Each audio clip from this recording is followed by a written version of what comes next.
Guthrie alongside Matt Lauer and Al Roper. Will someone do the junior high hug dance? It's like this. You gotta make it real awkward. That's exactly how you have to have a certain amount of distance between the bodies in junior high. Yes, like they say in Catholic school, leave room for the Holy Ghost. Anyway, there is a lot of memories today, actually. It's a big day in music history. 35 years ago today, Elvis Presley passed away, the king of rock and roll. And as Mark Cohn says in his great song, Walking in Memphis, there's a pretty little thing waiting for the king down in the... You can't control what is coming out of your mouth. And it's not what's in your thought processes, but you're speaking somebody else's verbiage. And yes, it does take a long time for that usually to occur, because remember, your brain's been mapped out. And so they've mapped out your audio cortex, you're cloned with another person or a machine, and so pretty soon the brain will bypass your cerebral cortex and be able to shoot out vocabulary that you have no intention of saying. And it's, I hate to say it, it's pretty common with most TIs.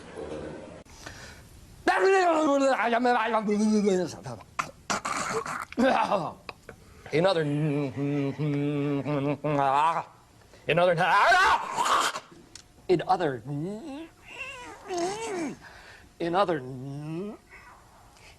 Evan. Well, a very, very heavy debatation tonight. We had a very Darrison. Let's go to Terrace Chase and look for the bit. They have the pit. Reporting from our Rock County Bureau at the Janesville Gazette. Thanks, Margot. Well, Wisconsin has officially joined 25 other states in a lawsuit against President Obama's health care reform law. Attorney General J.B. Van Hollen says Wisconsin is the latest state, including Iowa, Kansas, Maine, Ohio, and Wyoming, to join Florida's suit. The states claiming the Exorcist, Sa Untesracho, and Palais Bringritz by health urgent. Yeah, it's a difficult title. It's a good day to die. But I suppose it's because you had kind of a good day, and if you would have died, well, so be it. Is that it? That's right. That's a good question. Have a sandwich, and let's go shopping. Yeah. Die hard. That would have been your chosen title. Well, it's about, it makes about as much sense. Who likewise took a grim view of the voice's presence, subsequently interpreting everything I said through a lens of latent insanity. For example, I was part of a student TV station that broadcast news bulletins around the campus, and during an appointment, which was running very late, said, "I'm sorry, doctor, I've got to go, I'm reading the news at 6. Now, it's down on my medical records that Eleanor has delusions that she's a television news broadcaster. It was at this point that events began to rapidly overtake me. A hospital admission followed, the first of many. A diagnosis of schizophrenia came next. And then, worst of all, a toxic, tormenting sense of hopelessness, humiliation, and despair about myself and my prospects. But having been encouraged to see the voice, not as an experience, but as a symptom, my fear and resistance towards it intensified. Now, essentially, this represented taking an aggressive stance towards my own mind, a kind of psychic civil war. And in turn, this caused the number of voices to increase and grow progressively hostile and menacing. Helplessly and hopelessly, I began to retreat into this nightmarish inner world in which the voices were destined to become both my persecutors and my only perceived companions.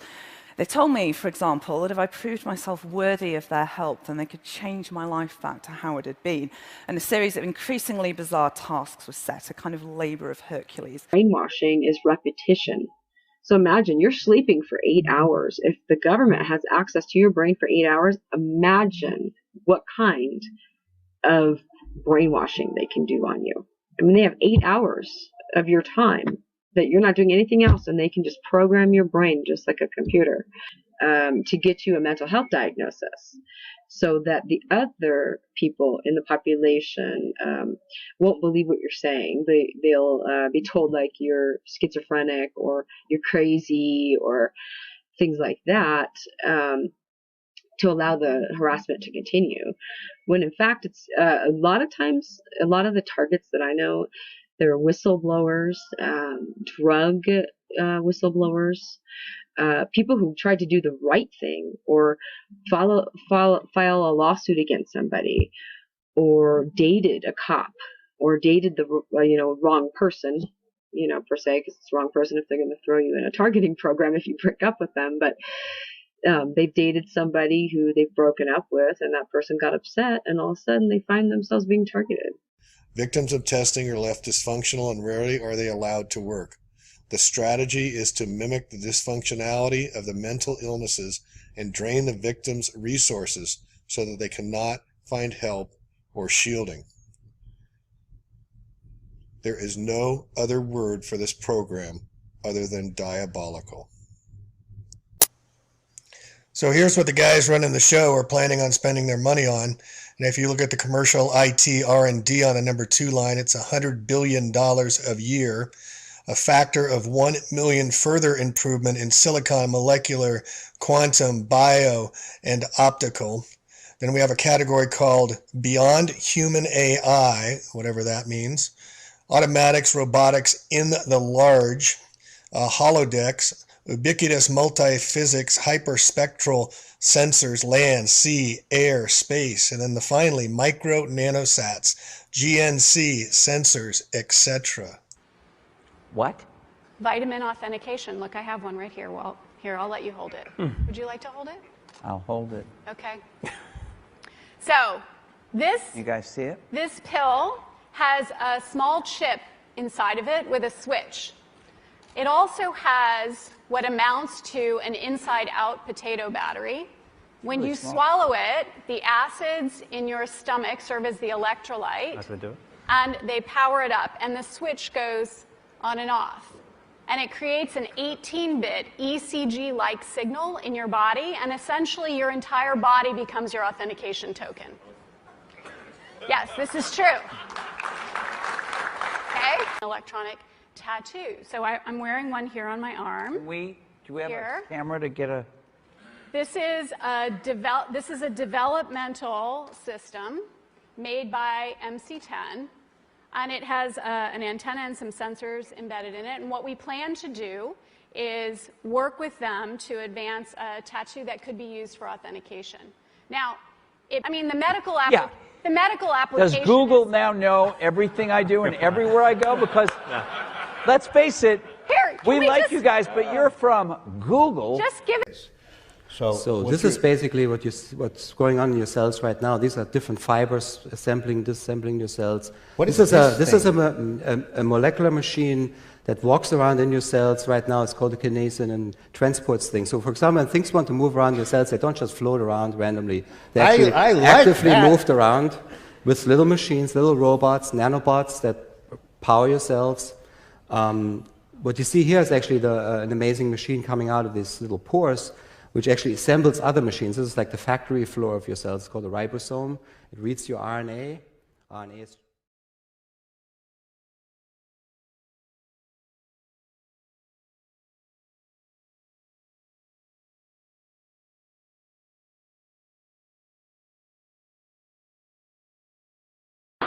You say in your book that mind control slaves were permitted any drug except marijuana. Why? It's an excellent question. The effects of marijuana on the brain are not conducive to mind control. It doesn't mean you can't be traumatized and put under mind control. It just means it screws up the programming. Because it actually opens neuron pathways in the brain. It expands thought. I'm not going to stand here and speak pro-marijuana because... No, because somebody be putting it in my car and popping me for it.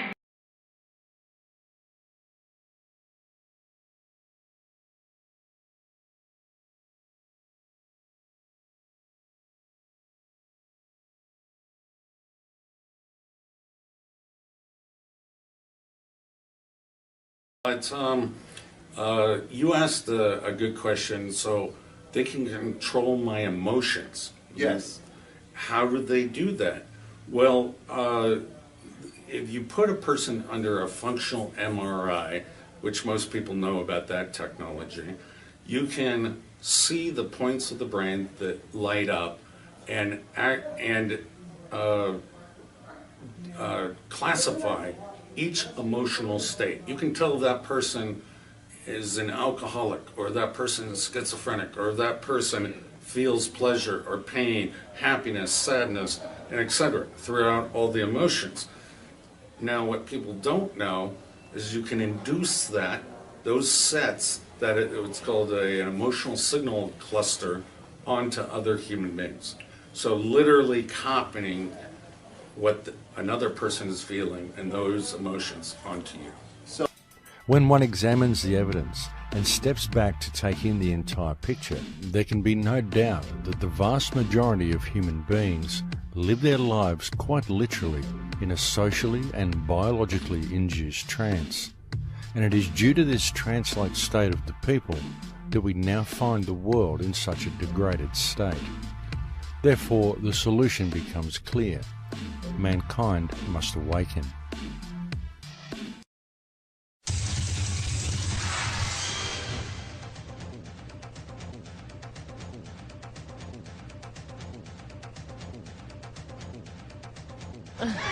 I'm sorry. Wipe the drool. I was in a trance. Yeah, wipe the drool there.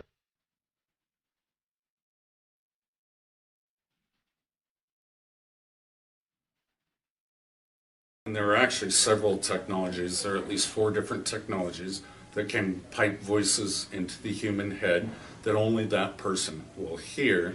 You've had a rough year. You've had a year that would test a lot of people. Illness in the family. A breakup. This spasm of publicity about what happened from Mexico to London. It was pretty rough. Yeah. Yeah, it's kind of weird. Ah, weird. Hello. Oh my goodness. Hello. Ew. Strong Brittany. Yeah, it was a weird time. Ew. I'm embarrassed. Can we stop? In covertly recorded off-air transmissions from the Bush-Clinton presidential election campaign in the 1990s, we can see that Bill Clinton was nothing more than a puppet to the puppet masters which placed him in the White House. Bill Clinton's demeanor seems to be similar to a person who is under a hypnotic trance. You probably heard about the voice of God inside your head. Is it real? Absolutely. You can hear the handlers or mind prison guards inside your skull as clearly as a cell phone call. This is the synthetic telepathy that the CIA has been working on for decades. Is this the stuff, voices in the head and things like that? Yes. We've run into a few people that claim they got voices in their heads, they sleep inside tinfoil boxes, they do a lot of crazy things, it seems, but when they talk to us, they seem totally normal, they seem totally sane. Are these people crazy, or is the government doing this to them? The government's doing this to them. Voices are very easy. And it isn't people imagining voices, they physically hear them. They physically hear, as I'm talking to you, my voice isn't inside your brain. My voice goes no further than an inch into your ear, no further at all. It's the electrical signal that makes you interpret how I sound. And once you've got this electrical signal, which can be a chip or lots of things, you can physically make people hear voices, certain voices, and it can be any conversation, and it can be anybody you want to hear. It can be a soft, angelic voice. It can be a god. It can be something that scares you, like a devil. It could be anything. And then I'd go down the road and talk to somebody else, and they would continue the conversation because it was that same energy speaking through these people that it had hacked into. So it's intelligent life that literally can hack into people, and it can use them as their puppets. What it does essentially, it puts you or your soul energy in a sort of box inside you where it feeds off of it, and it stays in your body and expresses. So we have so many murderers, child molesters, and things like that out there. 18 fighter jets are spending about as much as 20 and ready to assist the 100 deployed over the amount needed. Now, it did depend that how the NOLAN remerges our end, while the university or the UN mission as whole received support from all batteries in the hues of the garbins of today. Excuse me. I'll hand it back to you. Barack Obama retaking the oath of office. Chief Justice Roberts, with reporters present, administering the oath, getting the words right, unlike me this time, launched a high-profile bid to be named Secretary of State, Secretary of State Clinton's old Senate seat. Candy will continue to work her source. Better, because I'm a truth machine. Go ahead. IS.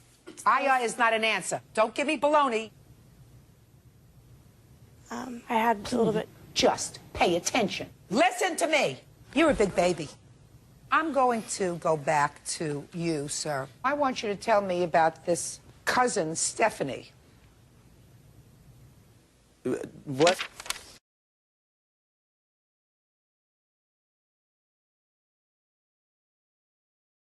Make a beeline for the brain as soon as they are inhaled. Too big to pass back through the blood-brain barrier, they become trapped there. Nature.com, January 5th, 2004. Once nanoparticulates have sufficient control over a host body, they can then be remotely controlled to work as a GPS tracking device to inflict physical pain and disease, to influence emotional states, to cause memory lapses, to read brain patterns, and even to remotely influence thoughts. Scientists working at the University of Southern California have created an artificial memory system that allows thoughts, memories, and learned behavior to be transferred from one brain to another. Using nanoparticles and a magnetic field, University of Buffalo scientists have been able to make worms move in any direction they dictated simply by heating clusters of nanoparticles inside them.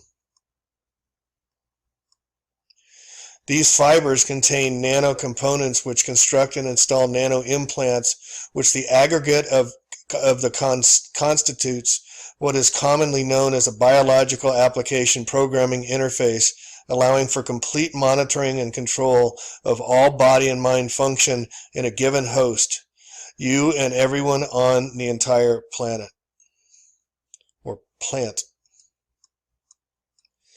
Here is a payload. The zoom is, I think, 1/200th. Another. These are the deliveries through our blood membranes.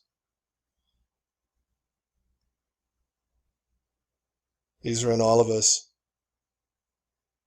all our children, everyone.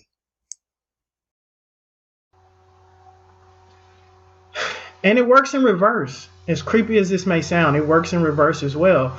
Control panel stalkers are able to see any images originating in the target individual's mind, both actual images and fictional images. And by actual images, I mean, like literally, they can see what I see out of my own two eyes. They can see what I'm looking at out of my own two eyes through this image induction technology.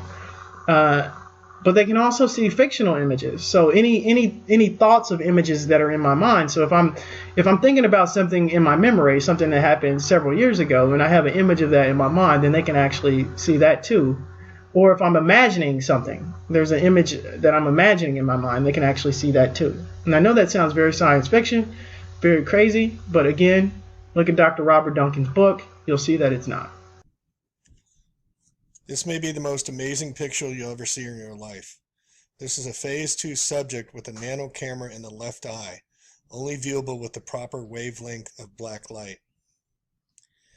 Everyone on the planet has a basic set of nano implants that allows them to be tracked and mind controlled on demand. People who contract what I call phase 2 will have additional implants that allows them to be body controlled as well as whole host of other functions. Your body is turned into a robot against your knowledge and against your will. The aggregate of these nano implants constitutes what is commonly known as biological application programming interface. This camera is too small and can't be seen, but it can be felt. Some more thoughts and information on the ocular nano implants are available.